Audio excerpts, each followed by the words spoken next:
beautiful. Today I wanted to come and give you guys an update to a video that I did quite some time ago.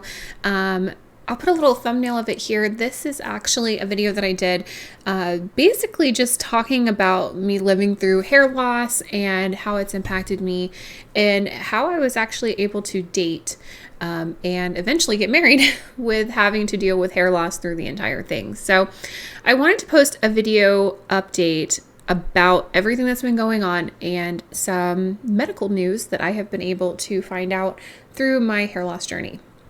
But before I get into that, I also want to just thank each and every single one of you. I recently hit a pretty large milestone, which was hitting over 10,000 subscribers here on YouTube. So thank you guys very much. It has been a whirlwind experience, but so many of you are so kind and loving and encouraging. And I just so appreciate everything that you guys have done to support me. So just once again, thank you so much. And I am still here to answer your questions. So please continue bringing on the comments, any suggestions you guys have for videos that you want to see. I am so thrilled to be able to bring them to you. So with my hair loss, the video that I originally put out, actually, I was talking a lot about something called androgenic alopecia, which is what I thought I had at the time. But while my symptoms of hair loss, of an all over pattern of hair loss, which again, as you can see in the thumbnail, is entirely all over the top of my head here, it turns out it wasn't androgenic alopecia. It is actually hair loss that is due to lupus. So I have been officially diagnosed with lupus about a little over a year ago now. And that was a really scary process. It started, and the main reason why I want to bring this to you guys is because I don't want you just to see that you have hair loss and just think, oh, I just have hair loss. I hope that's what it is. I hope you are aware of what has caused your hair loss and that you have a diagnosis. But if you are experiencing other symptoms, please do not ignore those. That's the biggest thing I want to get across to everyone. Don't ignore other symptoms and just think that it's hair loss. Hair loss could be a symptom in and of itself of a much bigger problem, and that's exactly what I found out. So I'll take you through my story briefly, but not only was I experiencing hair loss, general diffusion of my hair all along the top and crown and back of my head, but I was also experiencing more than just that. So I was also experiencing a considerable amount of pain in my back. My family has always had back issues. My mom actually has degenerative disc disease. My sister, who's younger than I am, also has already had to have back surgery. So I just kind of assumed that it had something to do with that. So I did talk to my doctor and I did get tested and I did do a lot of the things, but they kept coming back inconclusive except for one. And that test was an ANA test, which showed that my inflammation levels and a sed rate test showing that my inflammation levels were quite high in my blood. So I tried to get in to see a rheumatologist, which is what my doctor recommended me to do. This is back when I was still living in Iowa. More than 2 years ago. But I couldn't get in to see the rheumatologist. Sadly, this is not a political conversation and my channel hopefully will never become one, but I wasn't able to get into a rheumatologist because they were so booked up, and I tried very hard to get into one, but they all wanted to see me after the first of the year. Well, the first of the year, you have a new deductible, which I, at the time, felt I couldn't afford. So I just canceled the appointment and I never went. Once again, like so many other families in this country, they have to make decisions between their health and paying the bills. So unfortunately, that was the same for me. So I never went to a rheumatologist. And I just kept persisting and going along and thinking, you know what, I'm fine. It was probably just didn't feel good. That's why my test came out that way. And I kind of just brushed it off like it didn't matter. I continued to think that I had androgenic alopecia. I did go and see a dermatologist who did a scalp biopsy. If you guys have never had a scalp biopsy, they're nothing to be scared of. So please go and get one if you do need to get one. They numb the area, but they do take out a little tiny itty bitty, like dime, not even dime, like half of a dime size out of your scalp, and they stitch that back up. And then they look to see what might have been causing your hair loss there. So I did that, and it came back not as your typical hair loss that you would see in a lupus type situation. There was no scarring or anything like that. It came back again like androgenic alopecia. So I just thought, I'm just losing my hair. It's just genes. It is what it is. I'm healthy otherwise. That was not the case. So I continued having these really bad back problems and no energy, and I just felt really bad, and I felt worse when I was outside, like in the sun or the heat. And I just kept going and kept going. So I moved to Florida and was becoming more and more and more distraught. I had a ton of pain.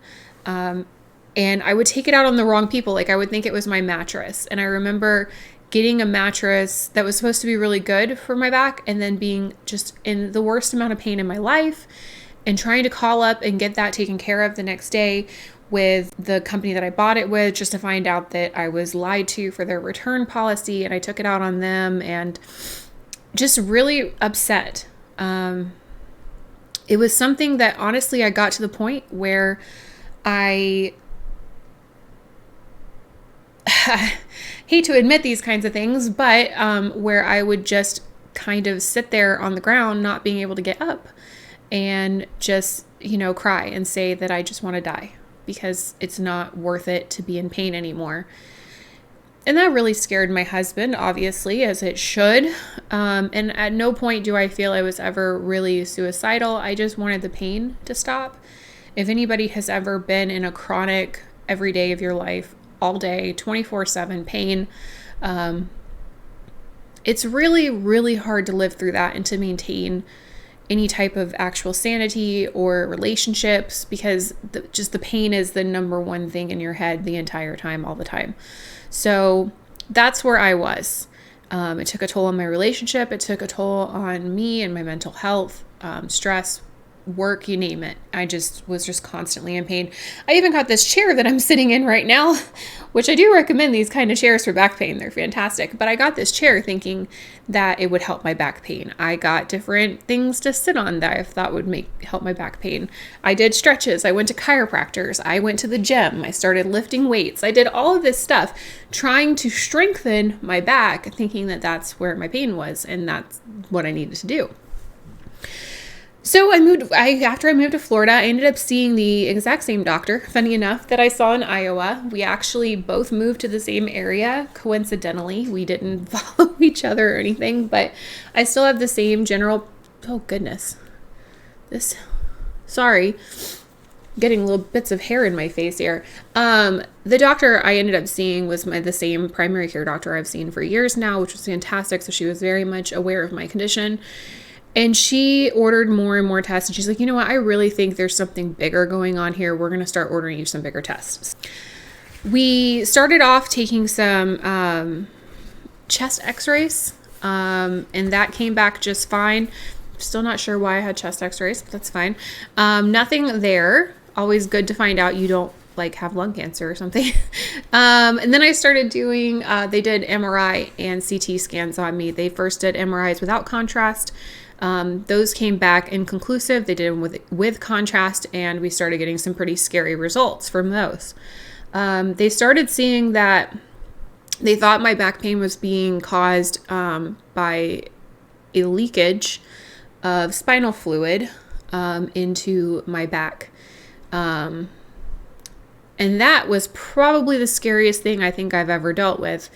In the midst of just not understanding why I was having this pain and trying to get all these very uncomfortable tests, I found out I was claustrophobic, very claustrophobic in the MRI machine. Quick little tip, if you're ever having to get an MRI, whether it's an open MRI or a regular MRI and you're really struggling with it, have them put a cloth over your eyes, kind of like a bird. And that really actually helped to bring down my anxiety, and I was able to get through the test. So there are ways. Let them know if you're claustrophobic and they can help you.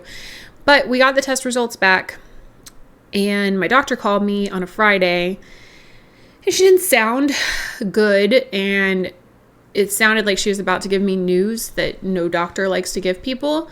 And she gave me the news that she believes, and the technician that took, and the doctors that took my tests, believe there was a real chance that I might have leukemia based on the fluid and bone marrow that they were seeing leaking out of my back and into my tissues.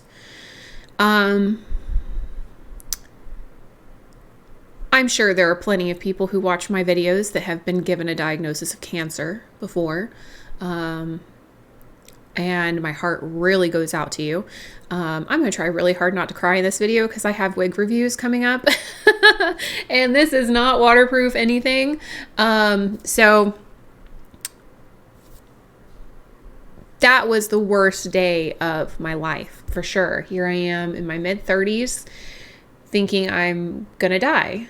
Having to have that conversation with my husband, having to have that conversation with my family, and then just trying to process it for myself on top of all of that. That was heartbreaking, just gut-wrenching heartbreaking. And like I said, I don't want to dwell on it too much because I do not have leukemia. Thank God I do not have leukemia, but that's what they thought it might be when they first did all this. So they started down the route. Okay, now we're going to start doing some CT scans. We're going to start doing some contrast stuff. We're going to see, how bad this is. So I'm going into these tests thinking I have cancer, and they need to see how bad the cancer is and how far it has spread, essentially. So I went through the tests, and I got another phone call that following week where my doctor says, I think that we jumped too quickly to leukemia. The things that we're seeing here aren't, there's other things that come with leukemia that you don't have. And at this stage, if it was leukemia, you should have these other symptoms. And so they kept looking and they kept looking, and they came up with something called ankylosing spondylitis. Ankylosing spondylitis is a lifelong disease that, for the easiest way to explain it, is that your bones basically start fusing together in your back, and you lose mobility, and over time it puts you at a disability. But there are treatments and there is medicine to slow and to help it to not be as bad as it could be, especially if you catch it earlier when you're young. Now, ankylosing spondylitis is something that impacts men a lot more than it impacts women. About 80% men, 20% women. And of those women, they do see it in different races more often than in Caucasians. So it was pretty rare for me to have something like that. She wasn't entirely convinced that that's what it was, but it was a pretty good bet that it could be that, especially given the other situations I had with the inflammation and my SED rate and ANA test results. So she said, you've got to go to a rheumatologist. There is no ifs, ands, or buts about it. At this point, you have to go. So I got an emergency appointment with a rheumatologist and was able to get in. He looked at me like I was crazy. He's looking at these test results and he's looking at my doctor's notes and he's like, your doctor thinks you have lupus and ankylosing spondylitis. As a 35-year-old woman, I find this very difficult to believe, but I will go ahead and order the blood tests for you and the genetic testing for you. So we went ahead and ordered everything and got back all the results and sat down with him. And he said that he was shocked that whoever my doctor is, I should keep her and that I should thank my lucky stars that she didn't stop and didn't think that she had cracked the case, or that I just had to take pain pills for the rest of my life, because she was correct. She was absolutely correct. I actually have a double whammy of autoimmune diseases of both lupus systemic lupus, as well as ankylosing spondylitis. Now, most people being diagnosed with a lifelong crippling disease, you would think that they would freak out a little bit.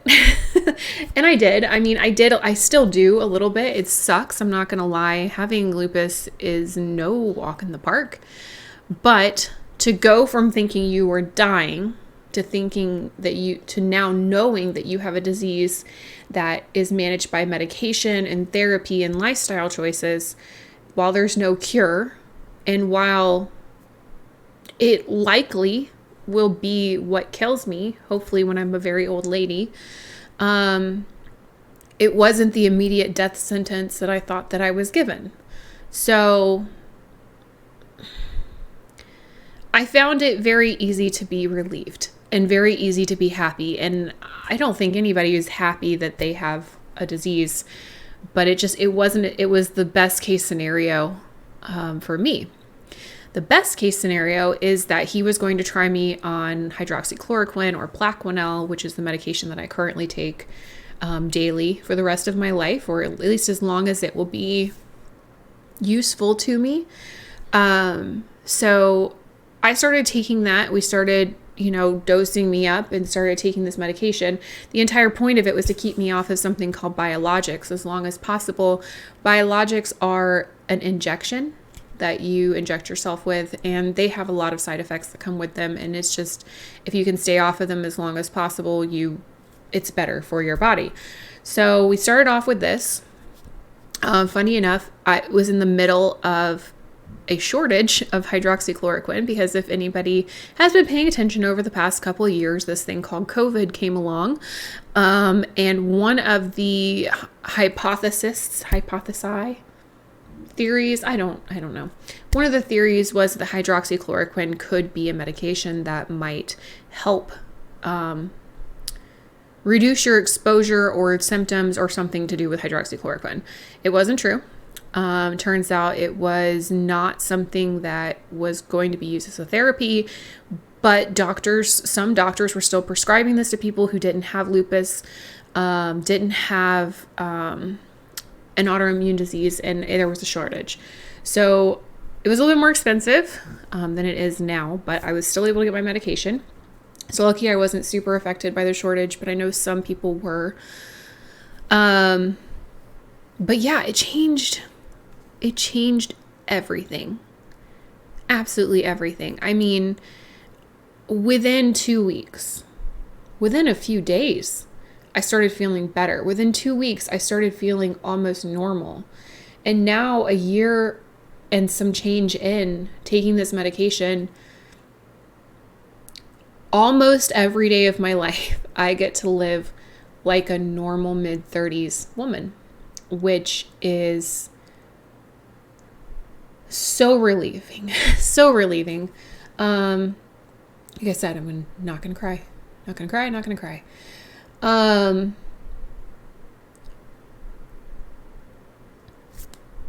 I haven't had to say that I've lived every day of my life in pain. I haven't wanted to die.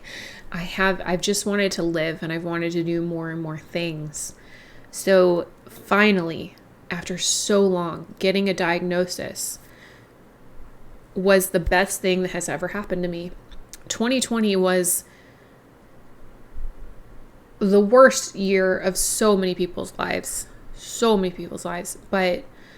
And while I'll remember that, and while I am horribly sad for the hundreds of thousands of people who have lost their life, I will still remember 2020, early 2020, as the year that I finally got a diagnosis. I finally figured out what was wrong with me.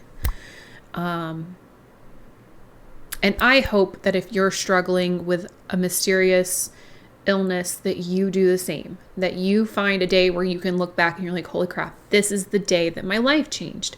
This is the day that things got better. I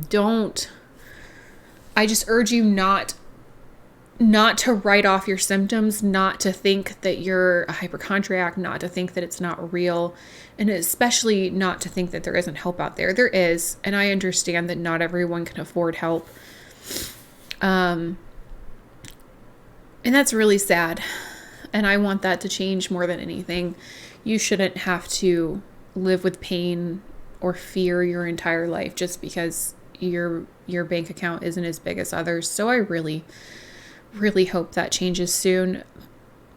But keep talking to your doctors. Keep saying, something's not right. Be your own advocate. I mean, if I didn't push, if I didn't have a doctor that cared about me and wanted the best for me, I probably would still be there today until the pain got to be too much. And then I don't know what would have happened.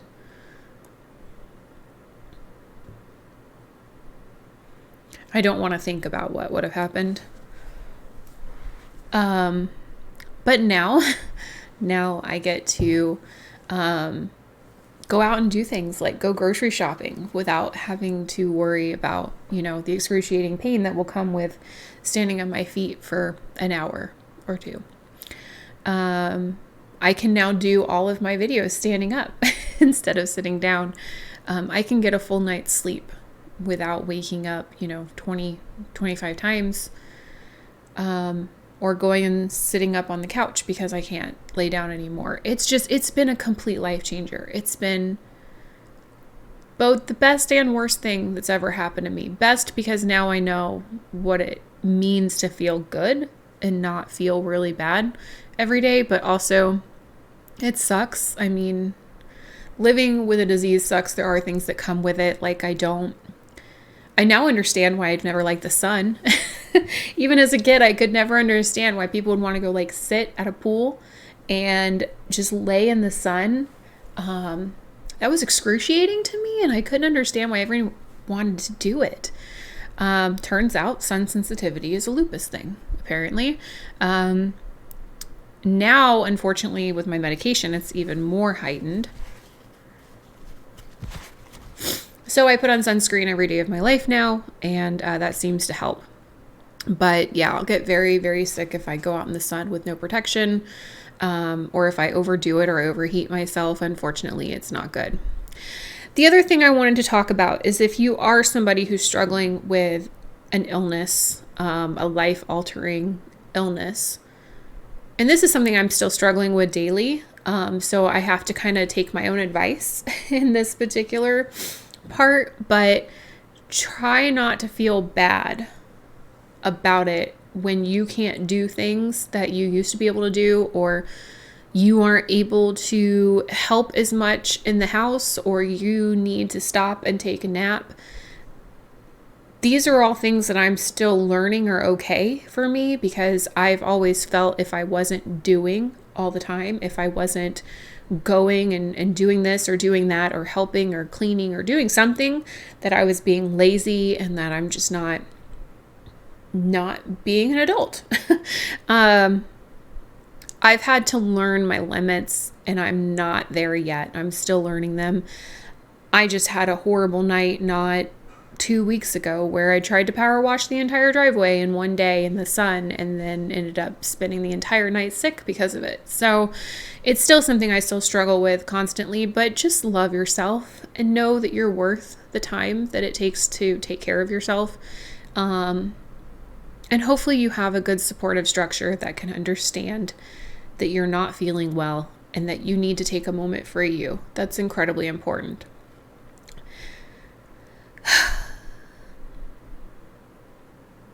I guess my main message is don't necessarily accept the first thing you're told. Don't just accept that you just need to use some Rogaine. You could be masking a very critical illness. And I don't want to scare you. There's plenty of people who just have alopecia. There's some people who just have lost their hair and there's no reason for it. It just happened and it sucks. I get it. It sucks. But the hair loss could very well be something else. So until you've spoken to your doctor and you've done you know, the tests, or if you don't have any other symptoms, then you're probably fine. It's not something you need to worry about. But first and foremost, talk to your doctor, talk about the things that are concerning you, and make sure that you're advocating for yourself, because nobody else is going to do it. Nobody else is feeling the same things that you're feeling in your body. Nobody else is going to understand everything you're going through. You have to tell them. I recommend a journal. A journal would be fantastic. Just use your phone if you have to, and just write down how you're feeling that day. If you ate something, if it changed the way that you felt, if you spent the time outside and it changed the way that you felt, if something hurts that's new, kind of write those things down. That really helps your doctor to be able to figure out what you might be experiencing a little bit better. But first and foremost, just communicate with those you love and your doctors.